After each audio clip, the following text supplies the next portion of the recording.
Brand name আছে, আপনাদের price আছে লেখা। আপনি এটা 300 দিয়ে নিছেন না? হ্যাঁ, এটা তো নো ক্লেম নো চেঞ্জ। আমরা তো আমি বলছি 300 দিয়ে লেখা আছে, মেমোটা দেখেন। হ্যাঁ, কিন্তু আপনি কি রিজেক্ট একটা জিনিস আমি যদি 1 ঘন্টা করতে পারবো না সেটা আপনি আমাকে 300 টাকা দিয়ে দিবেন? 300 টাকা আর্ন করতে কি কষ্ট লাগে না? অবশ্যই আমরা লাগে। স্টুডেন্ট। আপনি এটা কয় তারিখে নিছেন একটু মেমোটা দেখেন। আপনার তো মুখের কথাই চলবে না যে আপনি কালকে নিছেন। এটা নিছিলেন কবে?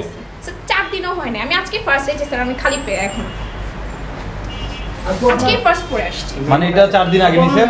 হ্যাঁ, জিজ্ঞাসা করছে এটা তো 300 টাকার জুতা, আমি কি এটা 3 মাস পড়তে পারবো? আপনি তো মুখে বললেন আপনি অনায়াসে 6 মাস পড়তে না পারবেন। না না, এগুলো আমরা বলি না। এগুলো আপনি এগুলো আপনার অযৌক্তিক। আপনি এটা যেমন বলতেছেন এগুলো আমি বলি না, তেমনি আপনি মিথ্যা কথা বলতেছেন যে আপনি বলে দিবেন যে আপনি এটা সব নোংরা সত্যি কথা বলতেছেন, আমরা মিথ্যা কথা বলতেছি। তাহলে আপনিও সত্যি কথা বলতেছেন না। যদি আমি আজকে ফার্স্ট এটা করে দেব। এটা আমরা কিভাবে বুঝবো যে আজকে আপনি পড়ছেন?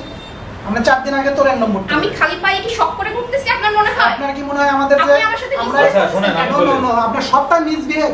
হ্যাঁ, আপনি আমাকে এভাবে কেন বলতেছেন? আমি কি শক করে খালি পায়ে ঘুরতেছি আপনার মনে হয়? আপনার সব কথাতে আপনার রাইট, আমরা নাকি আমার বাসায় আর জুতা নেই যে আমি ত্রুটিযুক্ত কোনো পণ্য কারণ এই জুতাটা যদি ত্রুটিযুক্ত থাকে এটার কারণে তো অ্যাক্সিডেন্ট হতে পারে। আপনার এই যে ত্রুটিযুক্ত জুতা বিক্রি করছেন, আপনি একটু ভিডিও করেন তো, উনি খালি পায়ে ঘুরতেছে, এটা একটা অ্যাক্সিডেন্ট না? বলেন। স্যার ওনারা আমার সাথে না আপনি আমার কথাটা জবাব দেন। এই যে জুতা পরে উনি ঘর থেকে বের হয়েছে, জুতা পরে বের হয়েছে, উনি এখন খালি পায়ে হাঁটতেছে, তাহলে এই অ্যাক্সিডেন্টের দায়িত্ব কে নেবে? কেন ত্রুটিযুক্ত জুতা আপনারা দিবেন? একটা জুতা কিভাবে ভাঙে বলেন? আপনি আমার কথাটা কি বুঝতে পারছেন? আমি বুঝছি স্যার, কিন্তু ওনার বলা হয়েছিল না আপনারা যে এবং আপনি তো ত্রুটিযুক্ত বুঝছেন আমার কথা। ত্রুটিযুক্ত কোনো পণ্য কাউকে দেওয়া যাবে না। আপনি ত্রুটিযুক্ত কোনো পণ্য বিক্রি করতে পারবেন না। আপনারা বিক্রি করলে সেটার অ্যাক্সিডেন্টের দায়িত্ব কে নেবে? যে কোনো পণ্য, স্যার যে কোনো আপনি একটা গাড়ি কিনলেন, গাড়ির যদি মেশিনের ভিতরে প্রবলেম থাকে, আপনি তো সেটা কি বিক্রি করতে পারবেন? রাস্তা অ্যাক্সিডেন্ট হবে, কিন্তু এই যে খালি পায়ে ঘুরতেছে এখন। স্যার এই প্রোডাক্টটা ধরেন 400 টাকা দাম, যেটা 900 আপনি 900 টাকার জিনিস আপনি 10 টাকা দিয়ে বিক্রি করেন, ম্যাটার এটা কোনো ম্যাটার আমি না। আপনার কথা বলছি। করি নাই এখন। ওটা তো আমি এখন ইউজ করি না, আমি আজকে ফার্স্ট এটা করে দেব। এটা আমরা কিভাবে বুঝবো যে আজকে আপনি পড়ছেন?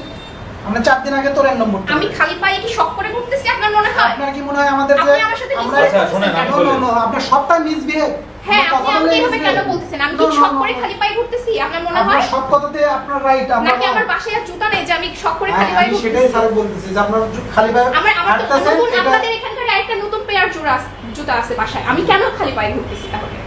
আমি কি ওটা পরে আসতে এই যে পারতাম? এটা হাইলাইট করার জন্য নো স্যার, আপনারা এগুলো ট্রিক্স এন্ড পলিটিক্স বোঝেন। আমি আপনার কোম্পানিকে বলিয়েন আমি শাস্তিমূলক ব্যবস্থা নিচ্ছি, আপনার কোম্পানিকে আমার সাথে জবাব দিন। না স্যার, এখন এই যে আমি আমরা কিভাবে বুঝবো বলেন স্যার? আপনি বুঝার দরকার নাই, আপনি বুঝেন বিধায় তো এটা আপনারা না যদি না বুঝেন, আপনার কোম্পানি যদি না বুঝে, এটার অ্যাকচুয়াল দাম কত? 1500 পড়ে কোম্পানি যদি না বুঝে এটা 300 টাকা করছে, কোম্পানি করছে। কেন করছে? বুঝলেন?